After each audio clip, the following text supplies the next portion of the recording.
Ang kwento natin for today ay tungkol sa isang binatang orphan na may undying healing ability since birth at makakakuha ng titulo bilang isang curse master. Tara at sabay-sabay nating subaybayan si Yelin, ang batang orphan na nabiyayaan ng undying healing ability at makakakuha ng kapangyarihan at titulo bilang isang curse master. At nag-uumpisa na nga ang ating kwento sa Qing City Underground Black Market, lugar na kung saan lahat ng kalakaran ay hindi permisado at mahigpit na ipinagbabawal. Dito ay mapapansin natin na ang isang tindahan ay nagkaroon ng isang kliyente at sinabi nito na gusto niyang ibenta ang kanyang kidney. Dagdag pa nito sa kanyang kausap na isasabay na rin ito ang kanyang cornea. Agad namang sumang-ayon ang kausap nito kaya makikita na agarang tsenike nito sa listahan ang kidney at cornea na nagkakahalaga ng $2,500 kada isa. Matapos magkasundo ay agad silang nagtungo sa operating room upang isagawa ang napagkasundo ang pagtanggal ng kidney at cornea ng kliyente. Ngunit bago pa man umpisahan ng surgeon ang operasyon ay mahigpit nitong pinaalalahanan ang kanyang kliyente na kung sigurado na ba talaga ito sa kanyang desisyon na ibenta ang kanyang kidney at cornea.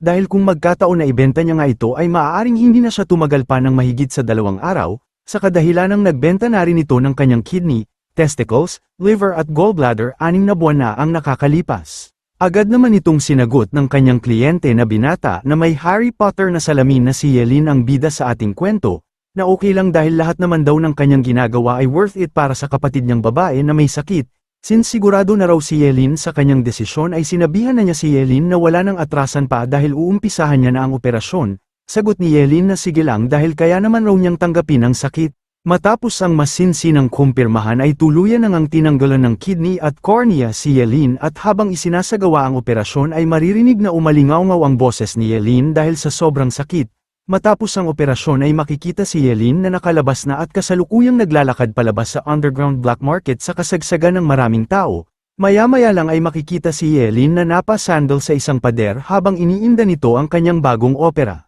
Nang tuluyan nang makalayo si Yelin sa dagsaang mga tao sa black market ay agad nitong sinilip ang kanyang mga sugat na natamo galing sa operasyon at nagpasalamat dahil walang sumunod sa kanya. Maya-maya lang ay makikita na unti-unti nang naghihilom ang lahat ng kanyang mga sugat sa kanyang katawan dulot ng kanyang healing ability. Matapos lang ang ilang minuto ay tuluyan nang naghilom ang lahat ng sugat ni Yelin habang makikita na hawak-hawak nito ang pera na kanyang kinita dahil sa pagbenta niya ng kanyang mga organs at sa tingin niya ay sapat na ang kanyang pera na hawak para sa magaganap na job transfer ritual sa bigating eskwelahan. At habang tinatahak ni Yelin ang eskinita palabas ng black market ay natatawa ito sa kanyang sarili habang iniisip ang kanyang mga kasinungalingan na sinabi sa surgeon na may sakit ang kanyang kapatid na babae at ina na malapit ng mamatay. Si Yelin ang bida sa ating kwento na isang transmigrator orphan na lumaki sa bahay ampunan kaya sa madaling salita ang lahat ng kanyang sinabi sa surgeon ay pawang kasinungalingan lamang. At habang patungo si Yelin sa eskwelahan para sa gaganaping job transfer ritual ay inalala nito ang mga kaganapang nangyari sa mundo noong nakalipas na mga taon.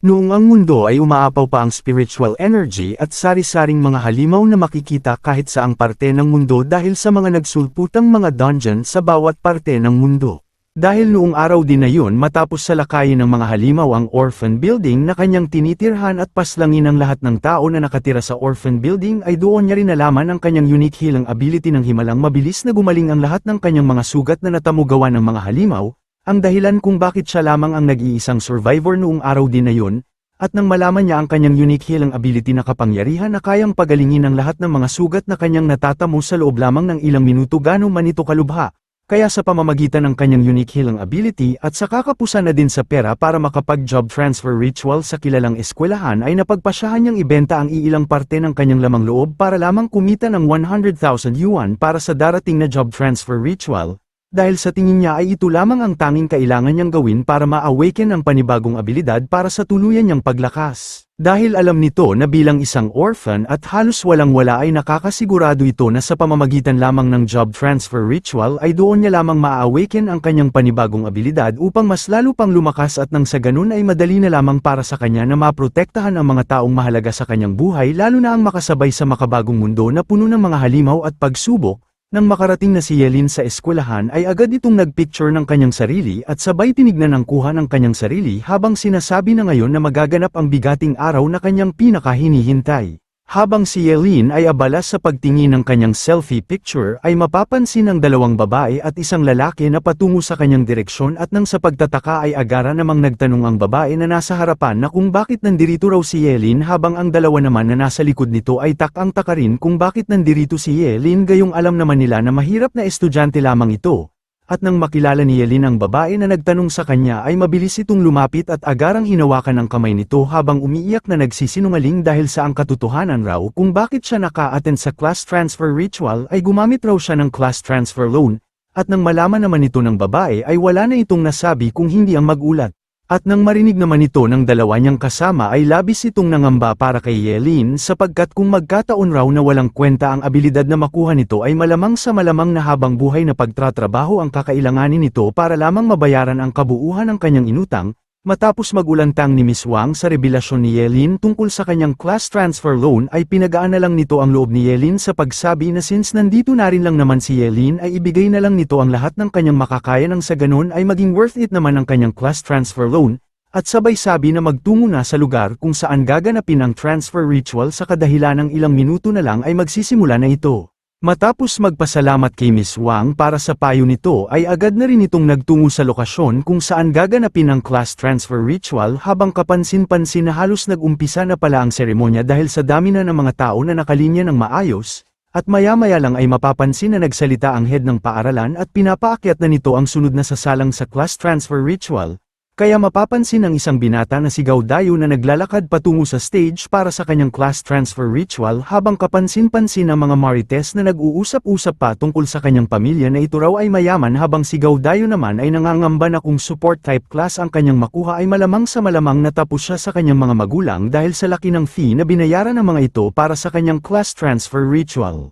At nang tuluyan nang makaakyat si Gao Dayu sa entablado ay agad naman siyang sinabihan ng head ng eskwelahan na mag-relax at ilapat ang kanyang kamay sa dilaw na bola na nasa kanyang harapan. At matapos ang paglapat ng kamay ni Gao Dayu sa dilaw na bola ay maya-maya lang ay nalaman na rin nila ang resulta ng abilidad na nakuha ni Gao Dayu at sa kasamaang palad ito ay isang A-rank poultry breeder, isang support class type. Matapos malugmok ni Gao Dayu sa abilidad na kanyang nakuha ay agad naman siyang sinabihan ng head ng eskwelahan na wag itong malugmok porket support class type ang nakuha nito dahil kung sa tutuusin lang ay wala naman raw talagang useless na class type kung matalino at masipag naman ang makakakuha nito, subalit kung bobo na at tamad pa ang makakakuha ay doon na raw ito magiging walang kwenta. Matapos ang matalinhaga na payo ng punong guro kay Gao Dayu ay agad din itong nagsalita ng next para paakyatin naman ang sunod na sasalang. Kaya makikita ang isang babae na mahaba ang buhok na kulay pula na may pula ding kasuotan na naglalakad na patungo sa entablado,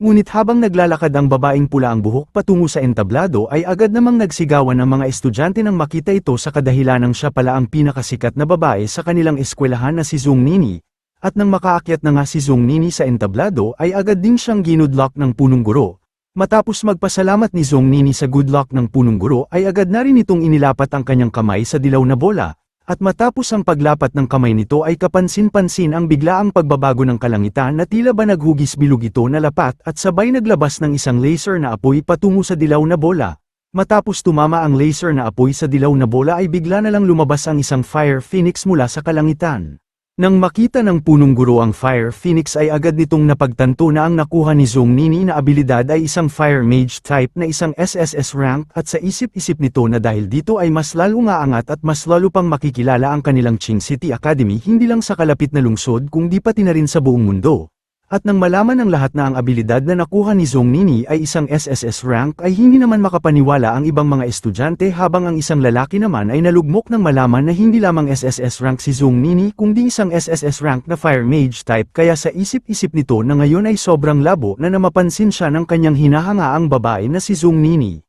Habang sa isip-isip naman ni Yelin na talagang maswerte ngayon ang babaeng spoiled na si Zhong Nini dahil sa nakuha nitong abilidad na SSS level Fire Mage na kaya nang tapatan ng buong hukbo ng kasundaluhan ng kanilang bansa. Matapos matunghayan ng lahat ang resulta ng abilidad na nakuha ni Zhong Nini ay agad din siyang kinausap ng punong guro at sinabi na dahil sa matagumpay itong naging isang SSS rank ay isa na siya ngayon sa mga karangalan ng kanilang eskwelahan. Dagdag pa nito na pag-uusapan na lang nila mamaya ang plano kung papaano ang gagawing plano para sa gagawing training ni Zhong Nini. Matapos makababa ni Zhong Nini ay agad ding nagsalita ang punong guro ng Next at sabay tinawag ang pangalan ng ating bida kaya mapapansin na naglakad na si Yelin patungo sa entablado habang maririnig ang mga bulong-bulungan ng mga Marites na bakit raw ito nandoon gayong isa lamang itong mahirap na estudyante. At habang naglalakad si Yelin patungo sa entablado ay nakasalubong nito si Zhong Nini at mataas ang kumpiyansa na sinabi sa kanyang sarili na sinisigurado niya na hindi siya magiging isang side character lang ni Zhong Nini. Nang tuluyan nang makarating si Yelin sa entablado ay agad din itong inilapat ang kanyang mga kamay sa dilaw na bola habang sabay na kinakausap at hinahamon ang kanyang kapalaran sa pagsabi ng sige lang dahil sa matagal na raw niya itong hinihintay ang mabuhay ng miserable o salungatin ang kapalaran at gumawa ng sariling kapalaran.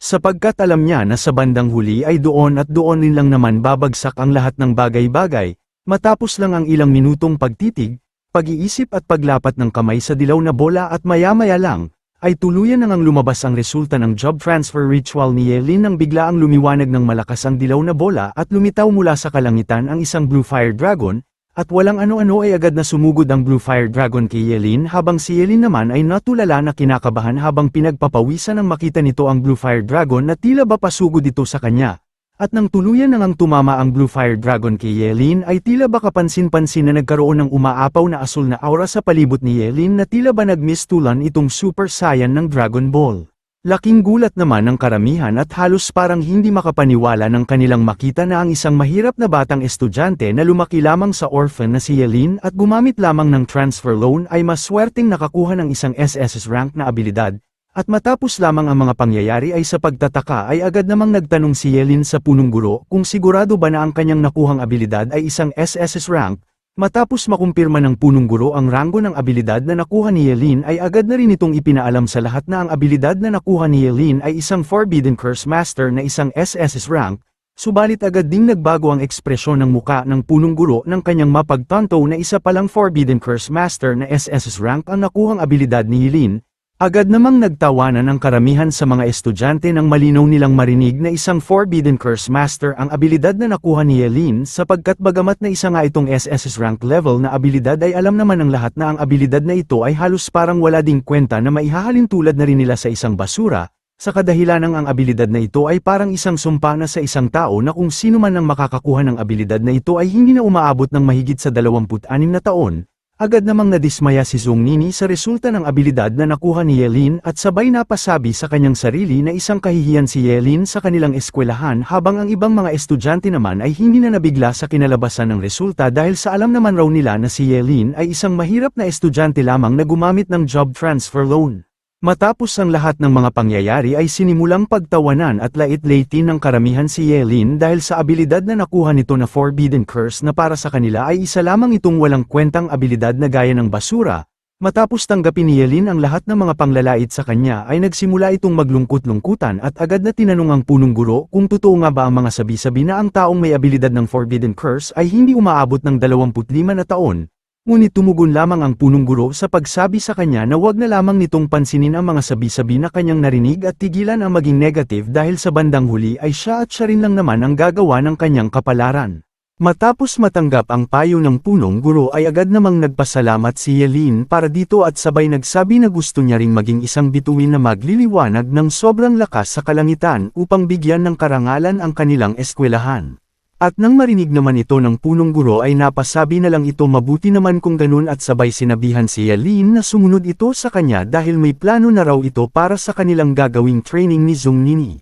Matapos ang pag-uusap ni Yelin at ng punong guro para sa training na gagawin nila ni Zhong Nini ay nagpasalamat na si Yelin para dito habang natatawa nitong iniisip ang lahat ng mga estudyanteng nang maliit sa kanya kanina dahil sa kadahilanang hindi alam ng mga ito na wala namang silbi ang sumpa ng Forbidden Curse sa kanya dahil sa kanyang unique healing ability. Aabangan natin ng isang buong araw kung aabot nga ba ng 10k views ang first chapter na ito or kung mauuwi na lamang tayo sa isang English script na simpleng edit na lang or kung magtutuloy-tuloy na nga ba itong Tagalog script na ito. Dahil sa totoo lang ay nakakapagod din naman talagang mag-edit ng Tagalog script ng isang buong chapter kung wala namang views na nakukuha ang pinaghihirapan mo. Kaya naisip ko na kung ang first chapter na ito ay mag 10k views sa loob lamang ng isang araw ay itutuloy-tuloy na natin itong Tagalog script na ito. Dahil kung magkataon na 9k views lang ang abutin ng video na ito sa loob ng isang araw ay mauuwi na lamang tayo sa isang simple at mabilisang edit na English script, Salamat mga bossing, I love you all, mua mua chup chup.